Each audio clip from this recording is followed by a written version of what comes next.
Madame, Monsieur, bonsoir et merci d'être présent à votre rendez-vous économique. La commission sur l'étude du projet de loi de finances exercice 2025 a désormais le quitus pour analyser à fond le document. Nous reviendrons sur le lancement des travaux par le président de l'Assemblée nationale le vendredi dernier. La 19e foire internationale de Lomé fait désormais partie du passé. Après plus de 2 semaines d'intenses activités, les portes de la foire se sont refermées le dimanche passé. L'événement a-t-il tenu toutes ses promesses? Qu'en pensent les exposants de cette édition? Nous ferons le bilan dans quelques instants. Bienvenue, restez avec nous.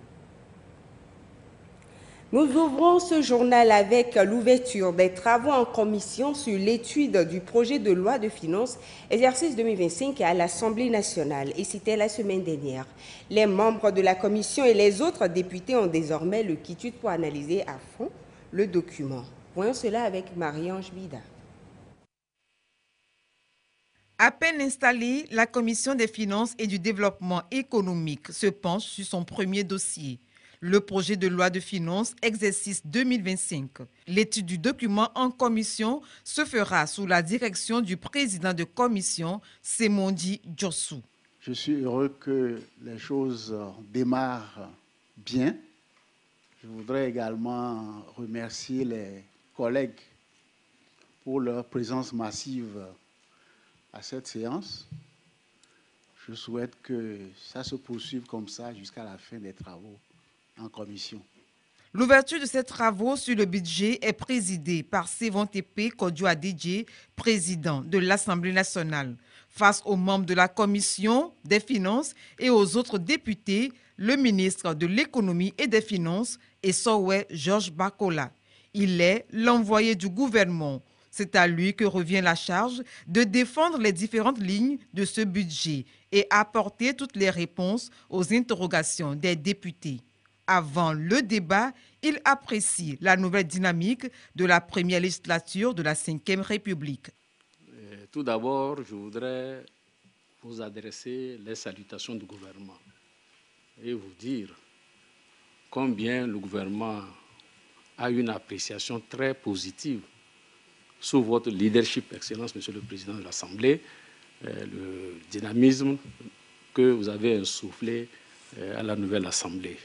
Je salue votre initiative d'organiser la concertation entre les membres du gouvernement et les députés. Je me souviens des débats très pointus sur la commande publique. Je me rappelle également aussi des discussions, le problème de l'exécution des projets. Monsieur le Président de l'Assemblée, je voudrais également, disons, saluer l'initiative que vous avez prise donc de renforcer les capacités des députés dans le domaine budgétaire. C'est une de bonnes initiatives qui vont nous permettre, justement, à l'occasion de cette session, de pouvoir effectivement mener des discussions dans de bonnes conditions. Je présente donc à l'Assemblée toute la disponibilité du gouvernement, de moi-même, de mon équipe, à pouvoir répondre à toutes les préoccupations lors de ces discussions. Merci. L'examen de la loi de finances est un point important de cette deuxième session de l'année dite budgétaire. En ouvrant les travaux de la Commission des finances, le président de l'Assemblée nationale revient sur l'importance de cette étape qui conduit à l'adoption plus tard de la loi de finances 2025.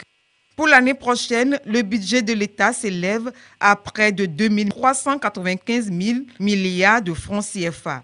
Son adoption est de la responsabilité des élus du peuple, une mission à ne point négliger. Le projet de loi de finances avec le budget qui en découle, l'instrument d'ailleurs principal de la mise en œuvre de la politique du gouvernement, nous offre l'heureuse occasion d'exercer nos missions de législation et de contrôle en faveur des intérêts supérieurs de la République.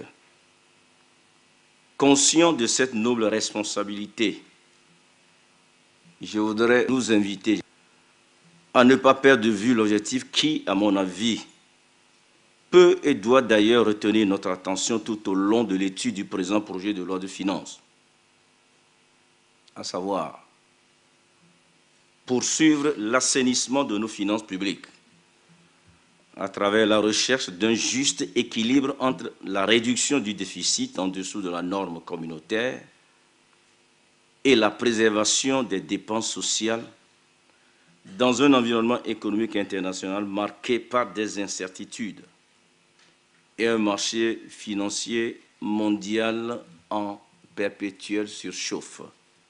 L'économie mondiale subit un ralentissement, mais la situation régionale connaît un raffermissement de croissance et la situation nationale se porte encore mieux, signe que les réformes entreprises par le gouvernement, sous l'impulsion de son Excellence M. Faure Eswatini Gnassingbé, président de la République, sont très porteuses et méritent d'être fermement soutenues.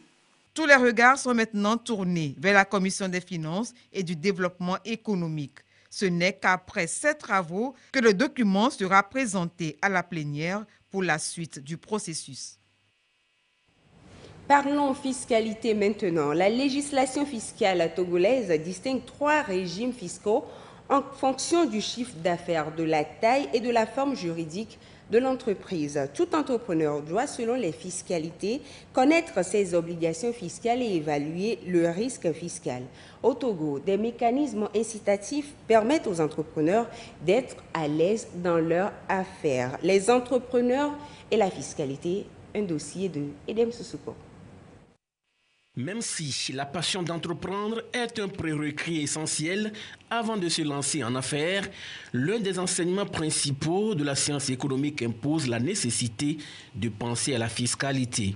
Elle doit être inscrite en lettres d'or. Lorsque je veux m'engager à mettre en place une entreprise, ce que je devais faire principalement, c'est d'avoir des informations sur mes obligations fiscales. Ailleurs même, dans le business plan de l'entreprise, parce qu'on ne peut pas se créer sans avoir un business plan. La fiscalité doit s'inscrire en lettres d'or. Quelles seront mes obligations? Essayer d'évaluer le risque fiscal. La décision de se lancer en affaires a donc un lien significatif avec la fiscalité. Le système fiscal permet donc le financement des dépenses publiques, la redistribution des revenus, la régulation et la stabilisation de l'économie, ainsi que l'encouragement de la croissance économique. Nous avons opté pour un système fiscal déclaratif. Le système fiscal déclaratif, c'est quoi? C'est la latitude qui est laissée à chaque opérateur économique lui-même de gérer sa situation économique. En fin du mois, s'il a acheté à la TVA, lui-même de calculer la TVA qu'il va venir déclarer. En fin d'année, c'est lui-même qui va établir ses états financiers, déterminer la base imposable à l'impôt et venir déclarer payer. Et l'administration fiscale, son rôle, c'est quoi? C'est d'aller contrôler pour s'assurer de la véracité de ce qui a été déclaré.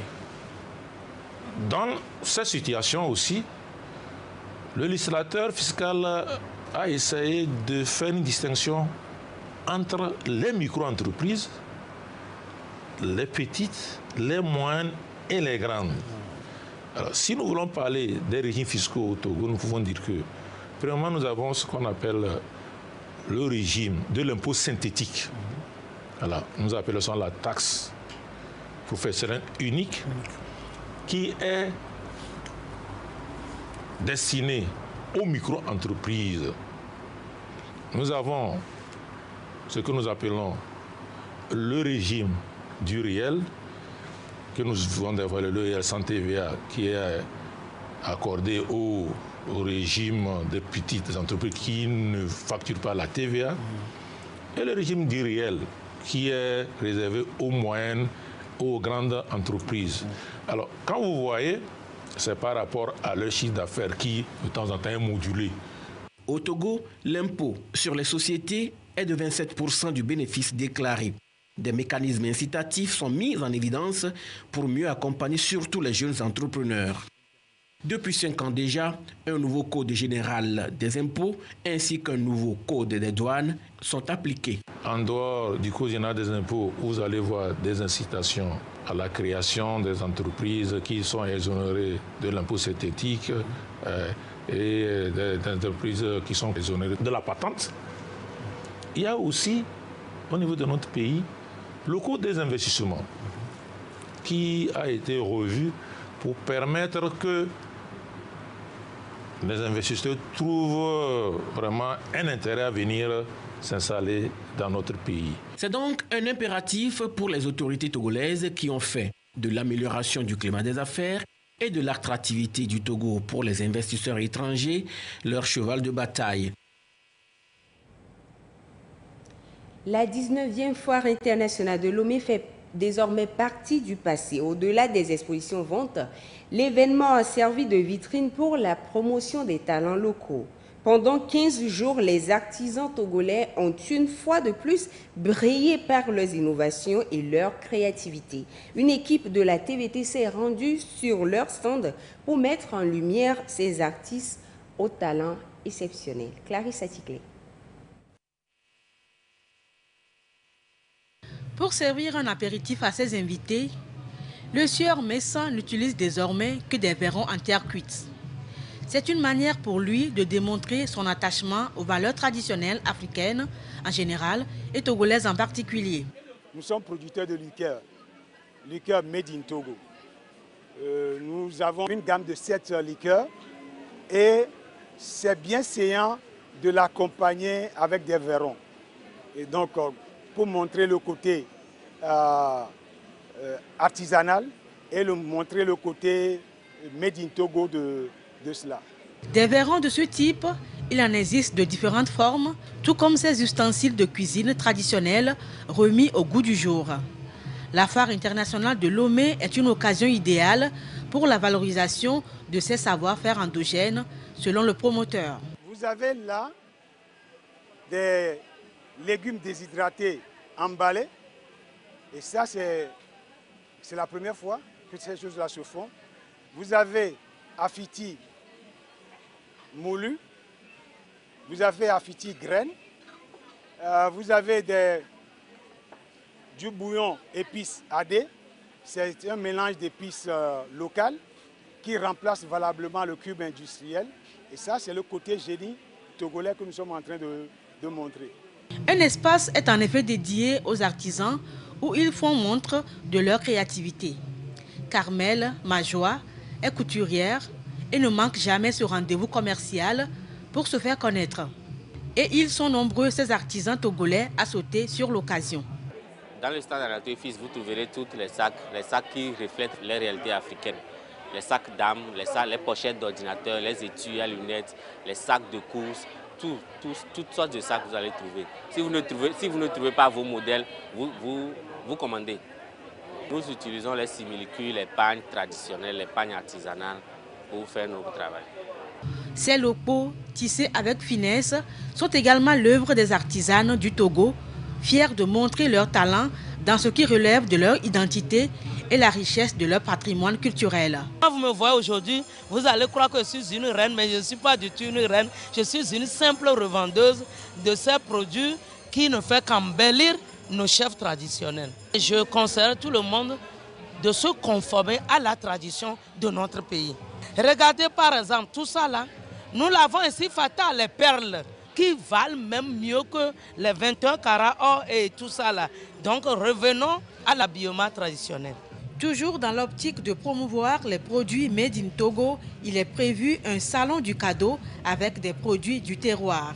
C'est une idée nouvelle qui va permettre aux artisans travaillant dans l'habillement batik, couture, faisant des tableaux d'art, faisant de la transformation agroalimentaire, de se retrouver et de montrer le savoir-faire togolais, le génie togolais, et en plus de ça, concocter des cadeaux de fin d'année de produits made in Togo, des produits qui sont utilisables rapidement.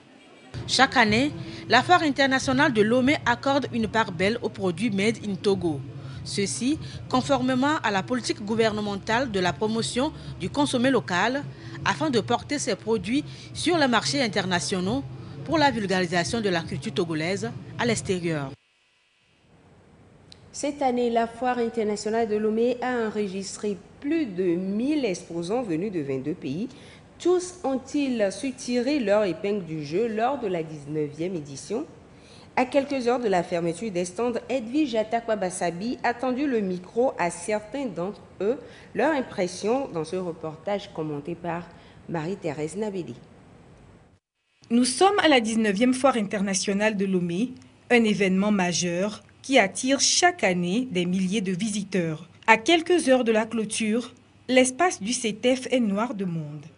Des exposants locaux et étrangers dressent déjà le bilan de cette édition. Cette année, il n'y a rien de spécial, il n'y a pas marché. Voilà, c'est passé bien.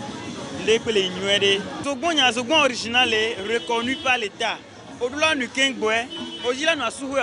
Dans les allées, les avis sont partagés. Cet événement se positionne comme un carrefour commercial incontournable dans la sous-région. Il offre un cadre propice aux opérateurs économiques de divers secteurs pour présenter leurs produits et services.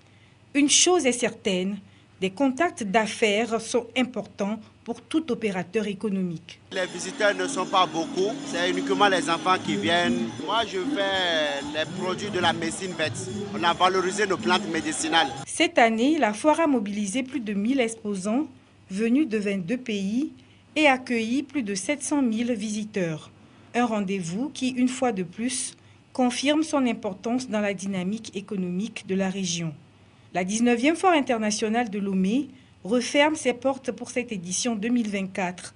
Rendez-vous en 2025 pour une nouvelle expérience économique et commerciale. Comme vous venez de le voir, plus de 1000 exposants et 700 000 visiteurs ont été enregistrés pour cette 19e Foire internationale de Lomé. Un record selon l'administration du Centre des expositions et foires CETEF. L'institution juge le bilan de cette 19e édition globalement satisfaisant. On fait le point avec Clarisse Aticlé.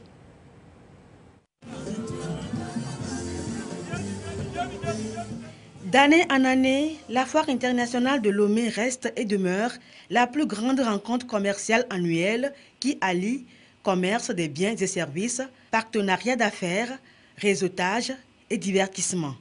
La 19e édition a encore tenu toutes ses promesses et les exposants s'en réjouissent. Les personnes que nous avions prospectées l'année passée sont revenues pour demander du café. Donc nous avons eu un plus pour cette foire internationale. Nous avions fait un peu de chiffre d'affaires parce que nous, on est là en tant que barista pour faire déguster du café aux Togolais. Et les torréfacteurs sont là. Café Kouma, café Grand Plateau, café des Moines. Et le chocolat aussi de l'autre côté, café Maïs est là. Il y a Choco Togo, Denigban Cacao, Miss Cacao. Donc tout ça là, en fait, quand on fait un peu de statistiques, on voit que bon, ils consomment la dégustation, en même temps, ils achètent. Nous sommes dans les liqueurs.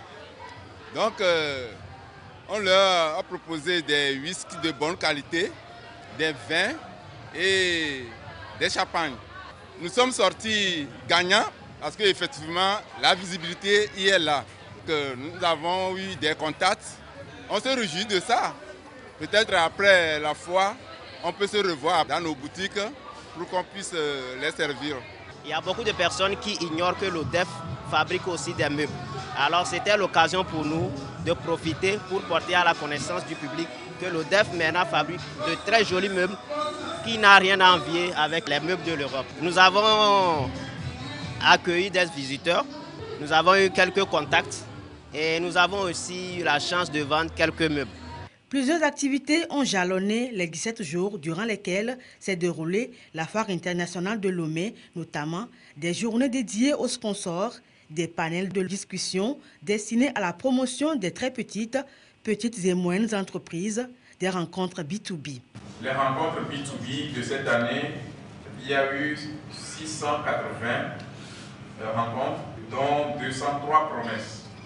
L'année dernière, 2023, nous avions eu 647 et 175 promesses. Les visiteurs expriment une satisfaction élevée sur plusieurs aspects.